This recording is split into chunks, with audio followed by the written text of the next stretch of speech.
মার্কিন যুক্তরাষ্ট্র এবং ইরানের সঙ্গে একটি শান্তি চুক্তির বিষয়ে একমত হয়েছেন দুই পক্ষ। তবে আগামী শুক্রবার এ বিষয়ে একটি চুক্তি স্বাক্ষরিত হবে বলে জানিয়েছেন পাকিস্তানের প্রধানমন্ত্রী শাহবাজ শরীফ। আপনারা জানেন পাকিস্তান, ইরান এবং এই যে যুক্তরাষ্ট্র যুদ্ধের যে মধ্যস্থতাকারী হিসেবে কাজ করছেন সে বিষয়ে কথা বলবো। তার আগে বলি, যারা এখনও আমার পেজটাকে ফলো দেননি দ্রুত ফলো দিয়ে রাখুন এবং ইউটিউব চ্যানেলটাকে সাবস্ক্রাইব করুন।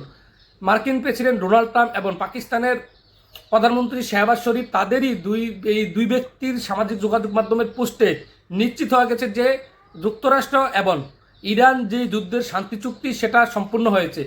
তাদের মতামত বোঝা যাচ্ছে যে এই চুক্তিটি সম্পূর্ণ হয়েছে। আগামী শুক্রবার তাদের মধ্যে এই শান্তি চুক্তির হিসেবে একটি স্বাক্ষরিত হবে। স্বাক্ষর হওয়ার আগ পর্যন্ত বলে চূড়ান্ত বলা যায়। তবে এই বিষয়ে ইরানের পক্ষ থেকে এখনো কেউ কোনো টু শব্দও করেনি চুক্তির বিষয়ে।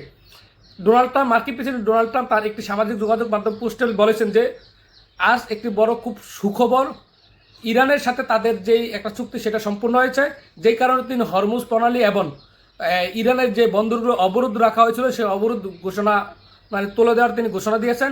এমনকি জাহাজগুলোকে চালু করারও তিনি নাবিকদের ঘোষণা দেন। তার মানে তার কথা হলো যে হরমুজ প্রণালী এখন থেকে উন্মুক্ত এবং তাদের যে অবরোধ ছিল সেই অবরোধও উঠে গেছে।